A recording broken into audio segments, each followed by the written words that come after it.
lot of people, it might just be a revenge mission for Arsenal going into the Champions League quarterfinal against Bayern Munich on Tuesday, and it's going to be an incredible match. But before that, I need to touch on Arsenal versus Brighton, or Brighton versus Arsenal, because we played at Amex Stadium. So I don't know. I don't know if I'm going to be waxing lyrics of Arsenal, about Arsenal in this game, but I just don't know about that performance. Feels so professional, so classic, like just like George Graham of those days. I know I didn't experience George Graham's football, but I tend to see a lot of people talk about Arsenal on our defensive form, and they're comparing it to that tenor of Arsenal, and I don't know.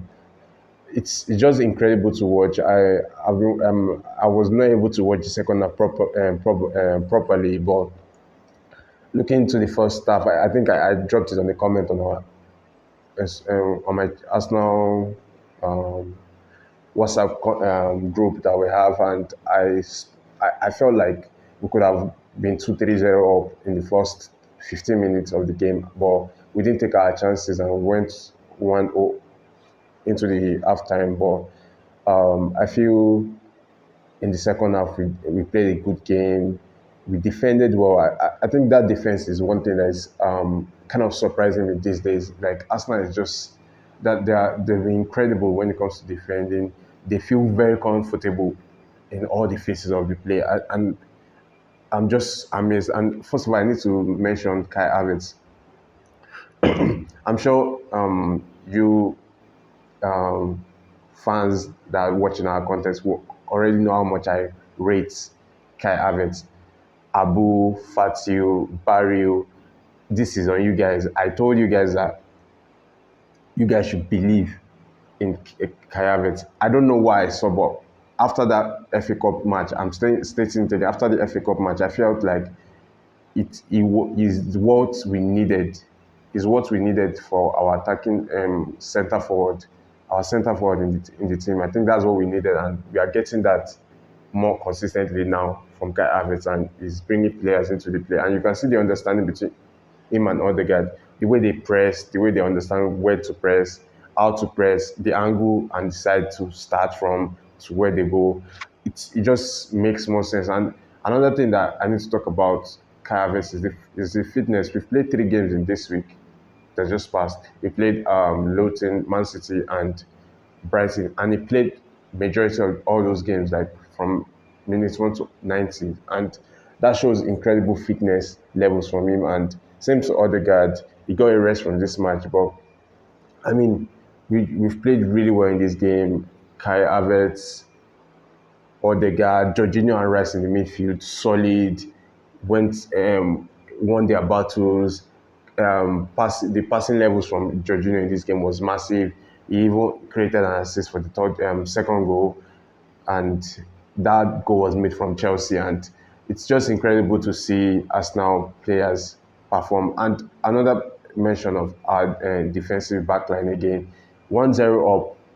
We could have easily faltered when the pressure came, but we picked our moments, counter-attacked them, defended well, and counter-attacked Brighton. A good Brighton side, in fact, because they've not lost any game prior to that our match since August. They've lost just one match in this season at Amex before our match, and that shows how difficult the game was going to be. But we made it so easy. We made it professional, and that's impressive. Raya too, he claimed balls when he needs to claim, cooled the pressure when he needed to do it, and Saliba, Gabriel, White. I think I have issues with Zinchenko maybe, but it's just impressive to see us now perform on this level. Then years back, probably 5 years back to 6 years back, I wouldn't want to, like, if I'm missing Arsenal's match for one reason or the other, I'm probably nervous. Probably if I check the results, we are 2-0 down, we are 1-0 down, we are losing, we are drawing. But now I can step away from the game and concentrate on whatever I need to do at that moment and know that my team is going to deliver. And I think that's another belief that as Arsenal Football Club Arteta, Edu, the board, and the Arsenal team players have put into the Arsenal fans, and I think that's that's another level where Arsenal players have gotten to. I need to mention Arteta. I can remember going to that run in last season. This Brighton game was exact time where Saka missed the penalty, but he stepped up, played the penalty, and precisely scored it again. And that makes it 5 penalties in 5 attempts this season for Saka. And Arteta's decision has been incredible. He's taking game. We always hear a cliche of take a game by game at a game at a time, and stuff like that. But this season epitomized how Arsenal has been doing that. Easily, he could have picked the team having Bayern Munich in his mind, but he picked exactly that he feels that will win that Brighton's game, and which we did. We won the game, and we were able to rest players, bring them off the match, and rest them for the coming Bayern Munich match. So it's I predicted a 2-0 win or a 2-1 for this match, but incredibly we made it comfortable 3-0 win, and I think I need to back and believe in my defense more. We have 12 clean sheets now, and it's been incredible. But fast forward, let's just move forward to now Bayern Munich, which it seems to be a banana scheme, probably based on our last few matches with them. We're going to be playing at Emirates Stadium, 9 o'clock on Tuesday, and we faced them 4 times in Champions League history on knockout round: 2004-2005 season, 2012-2013 season, 2013-2014 season, 2016 and 17 season also. But I will just pinpoint 2 seasons where I can remember, and those defeat odds. I think when we talk about, thank God we're not having what do they call this, away goal rule again. We don't have that again, and I think in 2012-2013 is one that I think I can remember whereby we lost against Bayern. I think Bayern won us 3-0, 3-1. They won us 3-1 at Emirates. Then we went to Allianz Arena and won 2-0, and we lost on away goals, and that's still odds. But most importantly, we all remember the last knockout stage game against them, which was a 10-2 aggregate, 5-1 in both sides of the leg. And you can just imagine the starting 11 that started that game, and that was Ospina, Bellerin, Mustafi, Koscielny, Nacho Morel, Granit Xhaka, Oxlade-Chamberlain, Ramsey, Theo Walcott, Giroud, and Sanchez, and Alexis Sanchez. How time has changed. Like, now I can go. I'm going to this game feeling like Bayern might be in trouble. They might just be in trouble. We don't know. They might just be in trouble. And knowing their form this season has not been impressive. They played 28 league games this season, won 19, drawn 3, and lost 6. And also, I think that still remains what Bayern is all about. They score goals. They've scored 80 goals and conceded 36. Meanwhile, Arsenal has played 31, 122, drawn 5, and 4 losses this season. 75 goals scored. The distance between the goals, you can see the attack is quite balanced. But I think the difference comes is the goals conceded. I think that's Arsenal has conceded 24 this season, and just four goals conceded in 2024, and we scored about 35 goals or more this calendar year, and it's been incredible. Arsenal going into this match with 4 wins and a draw, and that draw came against Manchester City.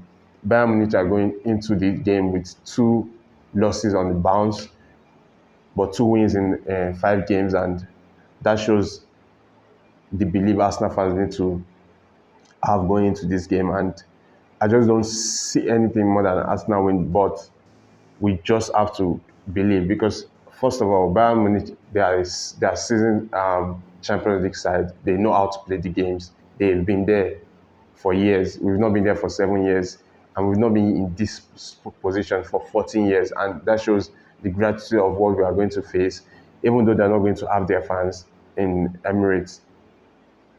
I'm sure they'll be able to withstand the pressure when need be. But there's just this feeling that Arsenal are going to coast through in this game, and I just don't know. I feel like we're the best team in form going into this game. We look like the favourites based on the form, but based on pedigree and season Champions League, I think Bayern Munich are the favourite. They know how to play the game, as I said, and I feel most importantly we just need to keep our heads cool. Don't play the occasion, just play the match and do what we've been doing. And let's get this match ticked off and move on to the next game. And let's just, first of all, let's go into our predictions, predictor lineup. Definitely, we have Raya that's been in form, 12 clean sheets in the league.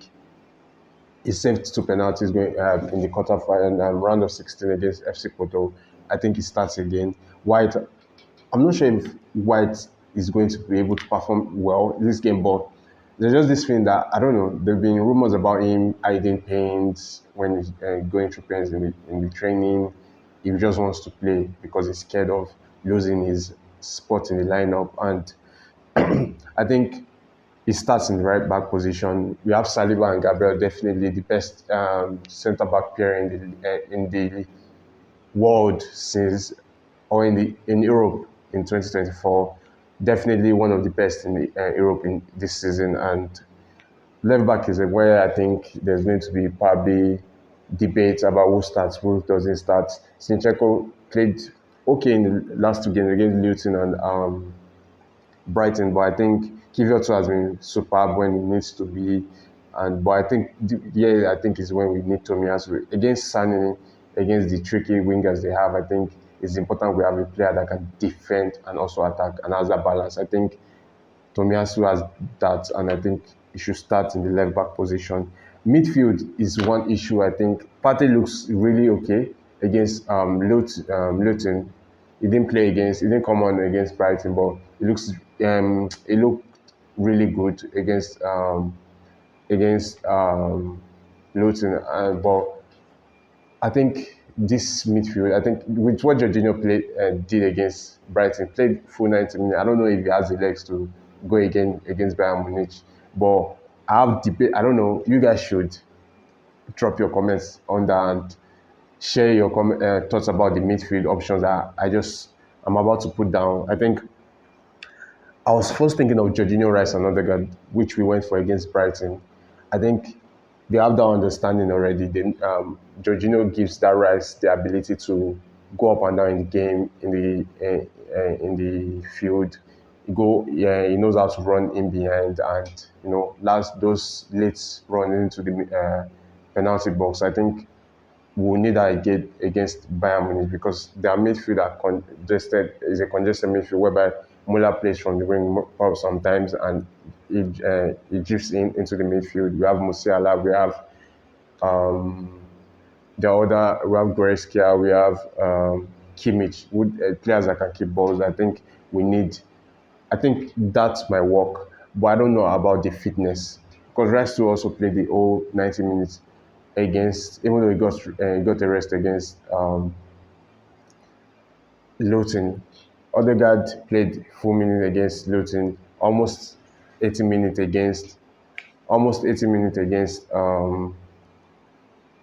Brighton, and that's why I'm skeptical about this midfield 3. I think that is the best option we need to have. I think it's the best option going into the game. They have confidence and everything, but there's just something telling me that we might need Gabriel Jesus in this game. He knows how to play this game. He has been vital against key opposition in the Champions League this season, and you could see his performance against Sevilla away, and you could see his performance. He got an assist in that match, and I think I think Arteta needs to find a way to put him into this game, and that's why I think I'm skeptical about using Jorginho, Rice, and Odegaard based on those two because of Jesus' form in Europe and also the games, the workload in the midfield that we've had for both Jorginho, Rice, and Odegaard. That's why I think it's very important.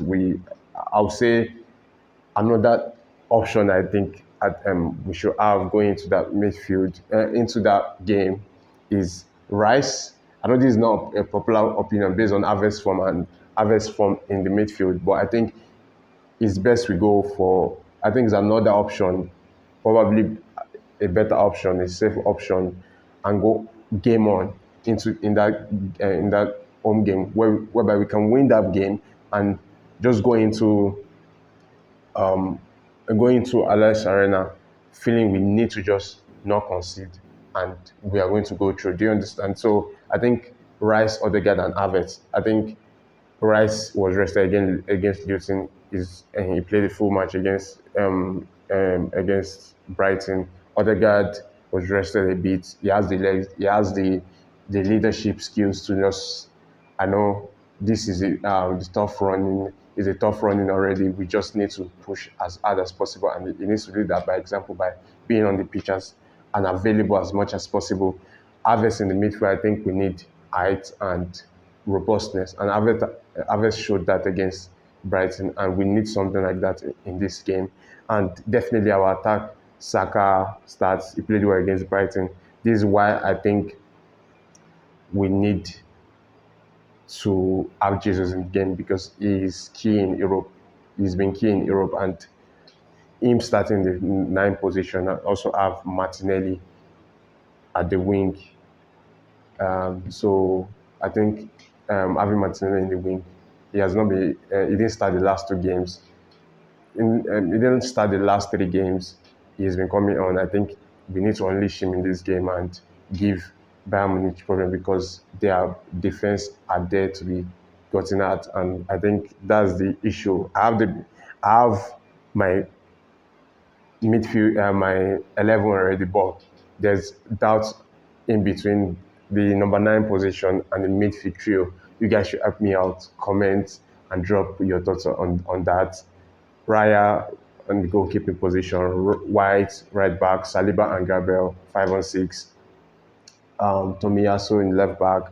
The midfield conundrum is Jorginho, Rice, Odegaard, or Rice, Odegaard, Havertz. You guys should comment again. Don't forget Saka in the right wing, Havertz or Jesus. You guys should comment on that too. And Martinelli definitely on the other wing. So I think that's my lineup for the game. You guys should comment, as I said again. Then prediction. This is going to be a tough one. As I said, probably it's going to be a tough first 15 minutes. Probably if Bayern Munich are on it. But honestly, if they are not on it, they might just be in trouble. Like, they might just be in trouble and we might just go straight in this game, as I said earlier in the video. And I think I'm predicting. I think it's going to be a 3-1 win.